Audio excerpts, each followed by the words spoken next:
जय हिंद to all my respected students, on behalf of Gola classes में आप सभी का स्वागत करता हूं। जैसा कि आप जानते हैं, गोला क्लासेस की तरफ से आपका एक फाउंडेशन कोर्स चल रहा है for civil services, specially for the IAS people. और इसमें हम एनसीईआरटी के द्वारा आपको बेसिक पढ़ा रहे हैं, क्योंकि एनसीईआरटी बहुत जरूरी होती है, क्योंकि आपका एक फाउंडेशन स्ट्रॉन्ग होती है, राइट। तो देखिए, ऑलरेडी पॉलिटी से रिलेटेड क्लास 9 की पॉलिटी, क्लास 9 आईपी, उससे रिलेटेड हमने चैप्टर 1 फिनिश कर दिया है। चैप्टर 2 का हमने एक लेक्चर ऑलरेडी रिकॉर्ड कर दिया है, और ये आज जो है ये चैप्टर 2 का सेकंड लेक्चर है। तो जो भी ये लेक्चर डायरेक्ट देख रहा है, मेरी उनसे एक रिक्वेस्ट है कि आप पहले वो लेक्चर्स देख लीजिए, क्योंकि उसमें काफी कुछ इंपॉर्टेंट डिस्कस किया जा चुका है। उसके बाद के लेक्चर देखिए, और जो सीरीज फॉलो कर रहा है उसके लिए तो ये इजी है, राइट। तो आइए शुरू करते हैं। आज देखते हैं, बहुत इंटरेस्टिंग है। ये बात करता है making of the Indian constitution, class 9 का जो चैप्टर सेकंड है। फिर हमें वहां टॉपिक मिलता है मेकिंग ऑफ द कॉन्स्टिट्यूशन। तो यहां पर क्या कहा जा रहा है, let's see. Like south Africa, India's constitution was also drawn under very difficult circumstances. देखिए, साउथ अफ्रीका और भारत में सिमिलरिटी क्या थी, दोनों का ही शोषण हो रहा था। ब्रिटेन क्या कर रहा था, ब्रिटेन ने कॉलोनी बना के रखा हुआ था। तो ये लोग अगर संविधान बनाएंगे तो संविधान बनाना कोई आसान तो होगा नहीं, राइट। अब भारत के उपलक्ष्य में मैं आपको बताता हूँ, आपने सुना होगा नेहरू रिपोर्ट, 1928 की नेहरू रिपोर्ट। अब आपको पता है, नेहरू रिपोर्ट मोतीलाल नेहरू जी द्वारा बनाई गई थी। नेहरू रिपोर्ट को एक दर्जा दिया जाता है कि इसमें नियम दिए गए थे कि संविधान कैसा होगा हमारा। अब यहाँ पर ये भी याद रखेंगे कि जैसे कि आप जानते ही हैं, जो 1857 का विद्रोह हुआ था, उसके बाद 1858 का अधिनियम आया था। 1858 के अधिनियम, 1858 के जो एक्ट था, वहां से हमें एक नया पद मिलता है, वो है सेक्रेटरी ऑफ स्टेट, राइट। तो सेक्रेटरी ऑफ स्टेट भारत में आते थे, बनाए जाते थे। तो वैसे ही एक सेक्रेटरी ऑफ स्टेट थे 1925 के, आई रिपीट, 1925 के एक सेक्रेटरी ऑफ स्टेट थे जिनका नाम था लॉर्ड बेरकिनहेड। बेरकिनहेड साहब ने तो साफ कह दिया था इंडियन से, उस समय जो मोतीलाल नेहरू टाइप के लोग थे, आईएनसी के दिग्गज, उनसे साफ बोल दिया था कि भैया ऐसा है, तुम्हारे बस का है, तुम में इतना क्वालिफिकेशन नहीं है कि तुम अपना संविधान बना दो। तो इसी को चुनौती देते हुए हमें क्या मिलती है, 3 वर्ष कक्षा, यानी कि 1925 में ये टिप्पणी बेरकिनहेड द्वारा दी जाती है। तो 5 वर्ष बाद, यानी माफ करना, 3 वर्ष बाद, यानी कि 1928 को हमें नेहरू रिपोर्ट मिलती है, यानी कि चुनौती ये स्वीकार की जाती है। तो एक ही मैंने आपको एग्जांपल दिया है, ऐतिहासिक एग्जांपल दिया है कि किस तरह की चुनौती हमें मिलती थी संविधान बनाना, यानी कि संविधान बनाना जो संविधान सभा द्वारा संविधान बनाया गया है, उतना आसान नहीं था। चलिए आगे देखते हैं। The making of the constitution for a huge and diverse country like India was not an easy affair. अब आप जानते हैं, भारत काफी विशालकाय है। आज भी आप जानते हैं, भारत का दबदबा है पूरे विश्व में। और भारत के साथ सबसे बड़ी समस्या है कि भारत में डाइवर्सिटीज बहुत है। डाइवर्सिटी से मेरा तात्पर्य है कि यहाँ पर भिन्नताएं काफी, धर्म में भिन्नताएं हैं, हिंदू मुस्लिम सिख ईसाई, इस तरह से। और एक धर्म में जो जातियां हैं उसमें भी भिन्नताएं हैं, ब्राह्मण क्षत्रिय वैश्य शूद्र। तो इस तरह से हमें भारत में काफी भिन्नताएं दिखती हैं। अब भिन्नताओं से क्या होता है, भिन्नताओं का मतलब होता है सोच, आइडियोलॉजी। तो जब आइडियोलॉजीज अलग अलग होती हैं, तो उसका एक संविधान बनाना, पूरे भारतवर्ष का एक संविधान बनाना क्या लगता है, आसान होगा? बहुत मुश्किल था, राइट, क्योंकि भारत क्या था, diverse country. At that time, the people of India were emerging from the status of subject to the citizen, यानी कि हो क्या रहा था उस समय, जो लोग केवल एक सब्जेक्ट करके दर्शाए जाते थे, ब्रिटिशर्स क्या कहता था उनको, एक सब्जेक्ट, वो अब कहीं ना कहीं नागरिक की श्रेणी में डाला जाता है। अब सब्जेक्ट और नागरिक में क्या फर्क होता है, जैसे ये पेन है, ये एक सब्जेक्ट है, इसके कोई अपने अधिकार है क्या? कुछ भी अधिकार नहीं है इसके, राजनीतिक अधिकार कुछ नहीं है, सामाजिक अधिकार कुछ नहीं है, आर्थिक अधिकार कुछ नहीं है इसके, ठीक है।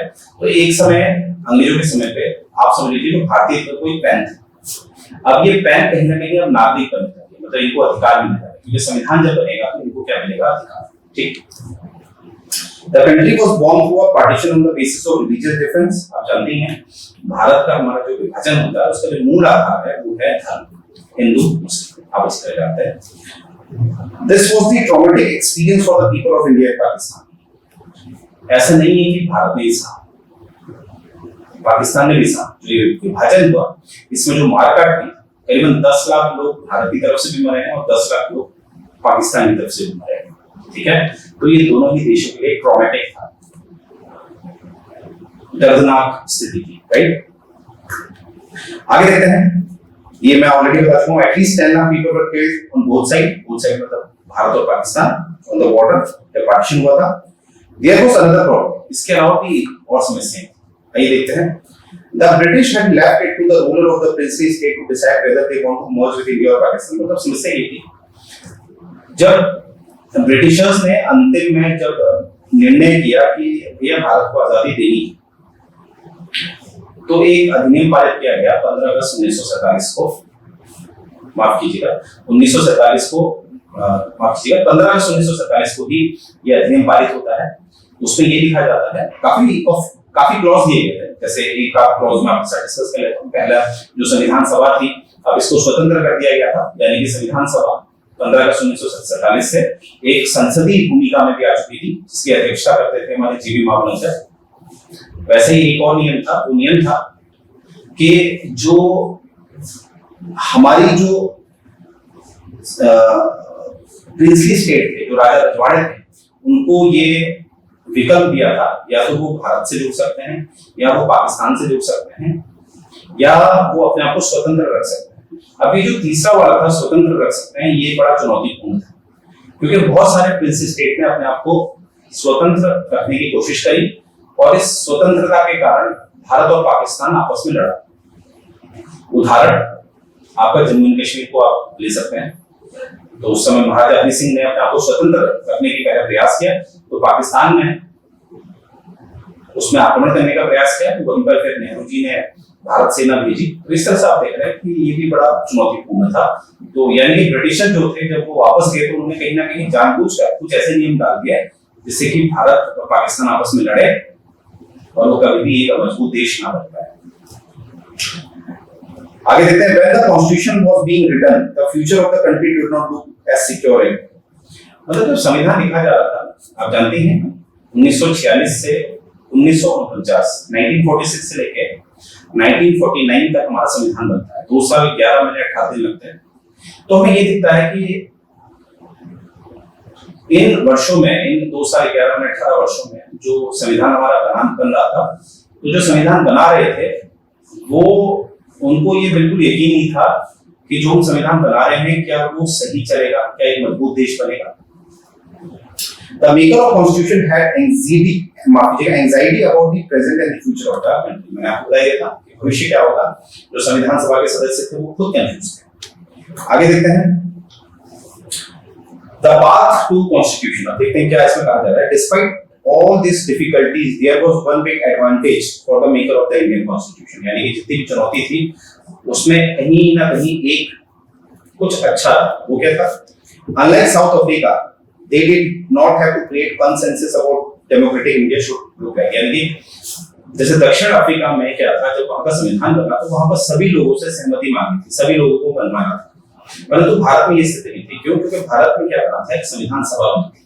संविधान सभा में चुनाव हुए थे और जो संविधान सभा फैसला लेगी मेजोरिटी के आधार में, उसी आधार में फैसले होंगे। यानी कि भारत में कंसेंसस की जरूरत नहीं थी, क्योंकि भारत में संविधान सभा गठित कर दी गई थी।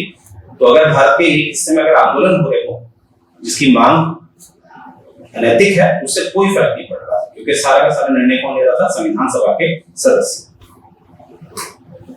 आगे देखते हैं,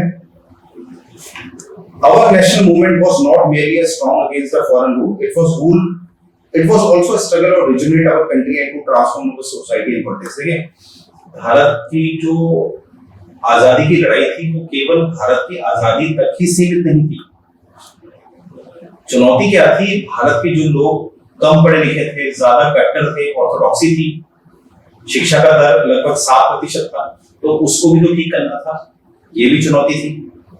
जो हमारे राजनीतिक की जो व्यवस्था थी उसको भी काफी सुधारना था। तो केवल ये संघर्ष आजादी का नहीं था, इसके अलावा ये संघर्ष था आपका समाज को बदलने का और जो पॉलिटिक्स थी उसको भी बदलने का, right. There were sharp differences in opinion with the freedom struggle about the path India should take over India. Such differences तो ये मतलब अब जब भारत को आजादी मिल गई थी और संविधान बन रहा था तो उसमें अलग अलग मुद्दे सामने आए थे कि भैया भारत को कौन सा रास्ता अपनाना चाहिए, क्या भारत में समाजवाद होना चाहिए यानी कि सोशलिज्म होना चाहिए, या भारत में कम्युनिज्म होना चाहिए, साम्यवाद होना चाहिए, या भारत में कैपिटलिस्ट होना चाहिए या मिक्स्ड इकोनॉमी होनी चाहिए। इस तरह के काफी रास्ते सामने थे और एक रास्ता चुनना था भारत के लिए, राइट। आगे देखते हैं एज फार बैक एज 1928। देखिए ये स्टोरी मैं ऑलरेडी आपको बता चुका हूँ, ये आप देख रहे हैं मोतीलाल नेहरू जी ने, यहाँ पर तो नेहरू जी दिख रहे हैं आपको साइन करते हुए, परंतु इनके जो पिताजी हैं मोतीलाल नेहरू, इन्होंने अपनी एक रिपोर्ट दी थी जिसे हम कहते हैं नेहरू रिपोर्ट, जो 1928 में दी गई थी। जैसे कि मैंने आपको बताया था 3 वर्ष पहले जो सचिव थे, जो सेक्रेटरी थे बिल्किन हेड, उन्होंने चुनौती दी थी कि भारत जो भारतीय हैं वो कभी भी संविधान नहीं बना सकते।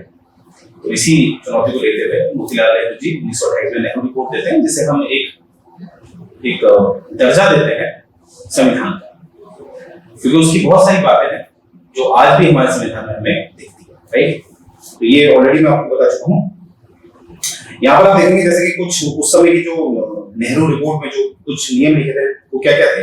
यूनिवर्सल एडल्ट फ्रेंचाइज था, क्या अभी आपको ये मिलता है यूनिवर्सल एडल्ट फ्रेंचाइज? इसका क्या मतलब होता है? इसका मतलब होता है बिना भेदभाव के सभी लोगों को वोट देने का अधिकार दिया जाए, बिना भेदभाव, न लड़का न लड़की। जैसे काफी ऐसे देश थे जहाँ पर लड़कियों को यानी कि महिलाओं को ये आज्ञा नहीं थी वोट दे, केवल पुरुष नहीं, परंतु भारत में हमें ऐसा नहीं होता है। तो भारत में आपका जो अनुच्छेद 324, माफ कीजिएगा 326 है, 326 अनुच्छेद जो है वहां पर लिखा हुआ है एडल्ट सफरेज के बारे में, यानी कि सफरेज यानी कि सभी को वोट देने का अधिकार है। तो ये कहीं ना कहीं हमें नेहरू रिपोर्ट जो थी उसमें ये बात लिखी गई थी, जो हमें अनुच्छेद हमारे 326 में लिखती है।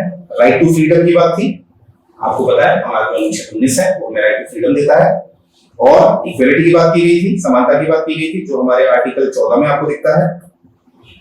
Protecting the right of minorities यानी कि जो अल्पसंख्यक हैं उनको संरक्षण देने की भी बात लिखी थी नेहरू रिपोर्ट ने, जो आज हमें दिखता है, बिल्कुल दिखता है। अगर आप अनुच्छेद 30 आर्टिकल 30 देखते हैं तो उसमें आपको दिखेगा जो हमारे अल्पसंख्यक हैं, माइनॉरिटीज हैं, उनको संरक्षण देने की बात की गई है। तो आप देख पाएंगे जो नेहरू रिपोर्ट थी 1928 की, उसकी काफी बातें हमने हमारे संविधान में रखी, राइट। और जिसकी वजह से आज इतने वर्ष हो चुके हैं हमारा देश स्थिर है, इतनी डाइवर्सिटीज होने के बावजूद।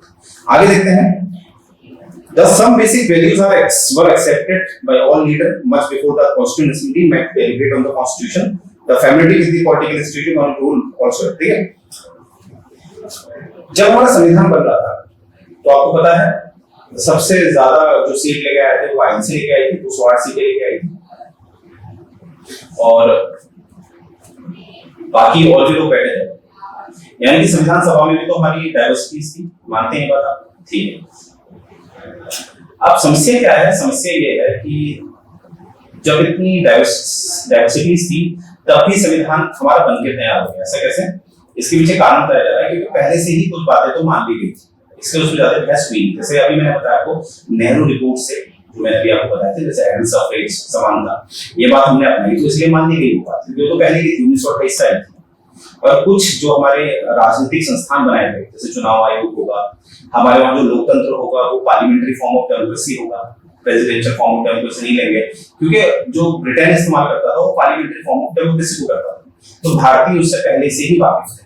तो इसीलिए ये अच्छा हुआ। पहला तो मैंने आपको बता दिया कि हमारे जैसे मोतीलाल नेहरू जी ने जो नियम दिए थे उनको अपनाया गया, तो सभी मान गए। दूसरा, जो अंग्रेजों के जो नियम कानून थे राजनीति के वो हमने अपनाए, तो वो भी मान ली गए क्योंकि उससे ऑलरेडी फैमिलियर थे, राइट। इसलिए थोड़ा आसानी हुई संविधान के जो निर्माता थे उनको संविधान बनाने में और लोगों को मनाने में, जो विपक्ष में थे। तो देखिए एक चीज और होती है कि भारत में 1987 में चुनाव होते हैं प्रोविंशियल लेजिस्लेचर एंड मिनिस्ट्रीज की, यानी उस समय जैसे आजकल आपको राज्य दिखते हैं, उस समय प्रांत कहा जाता था, नेशन प्रोविंस। तो चुनाव होते हैं 1937 में। This were not fully democratic government, यानी कि जब चुनाव के बाद जो सरकारें बनती हैं प्रांतीय स्तर पे, तो वो पूरी तरह से लोकतांत्रिक सरकारें नहीं थी, क्योंकि उसमें जो लोकतंत्र की सारी विशेषताएं होती हैं, जैसे एडल्ट सफरेज यानी कि सभी लोग वोट देंगे, ऐसा कोई प्रावधान नहीं था, और कम लोगों ने वोट दिया। तो इसी आधार पर कहा जा रहा है कि चुनाव हुए और सरकारें बनी, परंतु ये पूरी तरह से लोकतांत्रिक सरकारें नहीं थी। But the experience gained by the Indian in the working of the legislative institute to be proved very useful for the country। मतलब ये इसलिए उठाया जा रहा है मुद्दा क्योंकि जो लोग अब भारतीय बैठे थे, जब ये चुनाव हुए प्रांतों में जो सरकार बनी, तो सरकार में कौन थे? भारतीय तो हुए, उनको पहले से आइडिया हुआ था कि तंत्र कैसे काम करता है।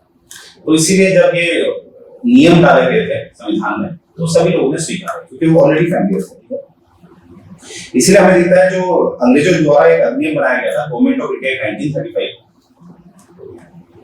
उसका लगभग 70% जो उसके नियम थे, 70% वो हमारे संविधान में दिखते हैं।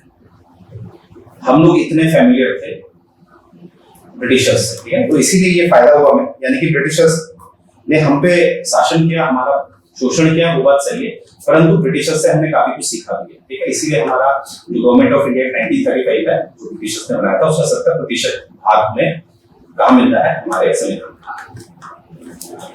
आगे देखते हैं years of thinking and deliberation on the framework of the constitution had another benefit, यानी कि जैसे संविधान मैंने क्या बताया, वो एक ही दिन में बना था, इतने साल में बना, यानी कि शुरुआत तो मैं बोलूं मोतीलाल नेहरू के समय से ही हो गई थी ना, उन्होंने भी संविधान बनाने का प्रयास किया, तो वहीं से ये सोच शुरू हो गई थी और अंत में हम जानते हैं 26 नवंबर 1949 को हमारा संविधान बनके तैयार हो जाता है। तो इतने वर्षों का ये जो माथा पच्ची थी, जो इतना दिमाग लगा, तो उसकी जो नींव थी इतनी मजबूत थी, इतने वर्षों का वो तपस्या थी, तो इसलिए भारत स्थिर है आज भी और बढ़ता है। आप देखिए G20 का सम्मेलन कहाँ हो रहा है? भारत में, राइट। अब देखिए many of our leaders were inspired by the idea of French Revolution। अब देखिए फ्रेंच रिवॉल्यूशन, जैसे कि आप जानते हैं वहां का एक राजा था, मैं शॉर्ट में बोलूं, एक राजा था, अत्याचारी था, क्रूर था। वो क्या करता था? जो अमीर लोग होते थे उनसे टैक्स नहीं लेता था, जो गरीब थे उनसे टैक्स लेता था। अमेरिकन सिविल वॉर भी, उसमें भी उसने इंटरफेयर कर दिया, और जब इंटरफेयर किया तो फिर कहीं ना कहीं टैक्स और बढ़ गए। तो अंत में हमें दिखता है कि जो वहां की प्रजा है राजा को क्या करती है? मार देती है। और उसी समय वहां पर जो फ्रांस में जब ये रिवॉल्यूशन चल रहा था, उसी समय वहां एक दार्शनिक जिसका नाम था रूसो, फिलोसोफर, वो निकला। रूसो ने साफ कह दिया था कि कभी भी जो राजा होता है उसके पास एब्सोल्यूट पावर नहीं होनी चाहिए, एब्सोल्यूट मतलब उसके पास पूरी शक्ति नहीं होनी चाहिए, शक्ति जो होनी चाहिए वो लोकतांत्रिक होनी चाहिए, लोकतंत्र होना चाहिए। तो इसीलिए हमें लगता है कि फ्रेंच रिवॉल्यूशन से, जैसे टीपू सुल्तान भी फ्रेंच रिवॉल्यूशन को सपोर्ट करते थे, ट्री ऑफ लिबर्टी बनाई थी उन्होंने, अगर आप इतिहास देखते हैं भारत का, राइट। और यहीं से हमें लोकतंत्र के सिद्धांत मिलते हैं। जैसे बहुत सारे हमारे जो लोग थे, जैसे भगत सिंह भी फ्रेंच रिवॉल्यूशन के लिए काफी वो रहते थे, फ्रेंच रिवॉल्यूशन से जो लोकतंत्र भारत है उसको काफी सपोर्ट करते थे। The practice of parliamentary democracy जो ब्रिटेन ने हमें दी है, जैसे कि मैंने बताया था, पार्लियामेंट्री फॉर्म डेमोक्रेसी में कम मिलती है, ब्रिटेन से मिलती है। और आगे देखेंगे the bills of right, bills of right जो यूएसए में, जो भारत के क्या बनते हैं? आपके मौलिक अधिकार, फंडामेंटल राइट्स। तो इस तरह से आपको बताइए जब संविधान बनता है तो 60 देशों का संविधान को स्टडी किया जाता है, तत्पश्चात हमें हमारा संविधान बनता है, राइट। तो यानी कि हमारे जितने भी नियम हमारे संविधान में हैं वो ऑलरेडी स्थापित थे, वही बहुत सोच समझ के भारत के अनुसार नियमों को लिया है, राइट। आगे देखते हैं the socialist revolution in Russia. अब जैसे रशिया में भी एक आंदोलन होता है सोशलिस्ट वाला, तो उससे भी हमने ये जो सोशलिज्म होता है, इसकी जो आइडियोलॉजी हमने ली है, इसीलिए हमारी उद्देशिका आप देखते हैं जो संविधान का प्रेमबल है, उसमें आपको क्या दिखता है? सोशलिज्म, कि भारत क्या है? एक सोशलिस्ट कंट्री। सोशलिस्ट का मतलब क्या होता है? सोशलिस्ट का मतलब होता है जहां पर जो हमारे संसाधन होंगे वहां पर सरकार का हस्तक्षेप रहेगा। और यहाँ पर याद रखेंगे जो हमारा सोशलिज्म है वो गांधीयन वाला हमने लिया है, कार्ल मार्क्स वाला नहीं लिया है। गांधीयन सोशलिज्म ये था, वहां पर वो मिक्स इकोनॉमी को फेवर करते हैं, इसलिए भारत में आपको मिक्स इकोनॉमी दिखती है, मतलब प्राइवेट और पब्लिक दोनों मिलकर काम करते हैं, राइट। तो ये फर्क है। कार्ल मार्क्स वाले सोशलिज्म में वहां पर मिक्स इकोनॉमी की बात नहीं करते हैं, वो कहते हैं सारा कंट्रोल किसका होना चाहिए? सरकार का। परंतु भारत में हम गांधीयन सोशलिज्म को ज्यादा सपोर्ट करते हैं, राइट। आगे देखते हैं, ये हम देख लिया है, आगे देखते हैं। अब देखें द कॉन्स्टिट्यूएंट असेंबली, जो संविधान सभा है, उसके बारे में क्या बताया जा रहा है? ये कौन थे? And were the makers of the Indian constitution. देखिए ये कौन थे? जो कॉन्स्टिट्यूएंट असेंबली, जो संविधान सभा है, वो क्या थी? असल में वो था एक निर्वाचित लोगों का समूह। भारतीय ही थे और भारतीयों ने ही इनमें निर्वाचित किया था हालांकि एक बात अलग है कि भारत के हर व्यक्ति ने वोटिंग नहीं करी थी, परंतु भारत के कुछ जो क्रांति स्तर पे जो सभाएं थी उन्होंने वोटिंग करी थी। उसके पश्चात हमें एक सभा मिलती है जो निर्वाचित होती है, वही कहलाती है कॉन्स्टिट्यूएंट असेंबली, यानी कि संविधान सभा, और वही संविधान बनाती है। राइट, ये बात इसमें बताया जा रहा है कि इलेक्टेड असेंबली थी, इसको हमने कहा कॉन्स्टिट्यूएंट असेंबली। और आप जानते हैं इसके जो चुनाव हुए थे वो 1946 में हुए थे। उसके बाद में जो रिजल्ट मिलता है वो ये मिलता है कि सबसे ज्यादा बहुमत में जो पार्टी आती है वो कांग्रेस आती है, 208 सीट, 208। और जो इसकी पहली बैठक होती है वो 9 दिसंबर 1946 को होती है, 9 दिसंबर, राइट, 9 दिसंबर 1946 को इसकी पहली बैठक। ये बात आपने याद। आगे देखते हैं। अब आप जानते हैं कि जैसे ही 1946 को तो संविधान सभा की बैठक होगी, इसमें पाकिस्तान वाले भी बैठे हुए हैं, भारत वाले बैठे, क्योंकि जो विभाजन होगा वो 1947 को होगा। जब भारत को आजादी दे दी जाती है तो ये पाकिस्तान बनता है, भारत बनता है। इसीलिए पाकिस्तान 14 अगस्त को अपना इंडिपेंडेंस डे मनाता है और भारत 15 अगस्त को। तो उसके बाद हमें दिखता है कि कुल जो सीट थी संविधान सभा की, जब संविधान सभा बनी थी तो 389 थी, 379 सीटें। पर जब पाकिस्तान बन चुका है तो काफी लोग चले गए हैं पाकिस्तान की तरफ, तो केवल कितने रह गए हैं? 299। यानी कि भारत में अब जो संविधान सभा के सदस्यों की जो कुल संख्या है वो कितनी रह गई है? 299। और ओरिजिनली कितनी थी जब बनाया गया था? 389। यानी कि लगभग 90 लोग कहां चले गए हैं? पाकिस्तान। पाकिस्तान की अपनी संविधान सभा है। तो ये बात याद रखनी है आपने। Assembly adopted by the constituent, यानी कि जो हमारा जो संविधान बनके तैयार हो गया, जिसको हमने एडॉप्ट कर लिया, यानी उसको ग्रहण कर लिया है, वो है 26 नवंबर 1949। परंतु हमने उसको लागू कब किया है? 2 महीने बाद, 26 जनवरी 1950, जिसे आप गणतंत्र दिवस कहते हैं, रिपब्लिक डे।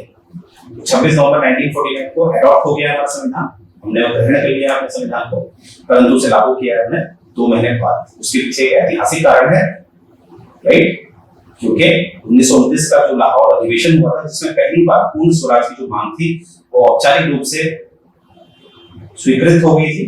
इसमें गांधी जी, माफ कीजिएगा, उसमें नेहरू जी और सुभाष चंद्र बोस का काफी अभिन्न भाग था कि जो स्वराज की मांग थी उसको पूर्ण स्वराज में बदलने का।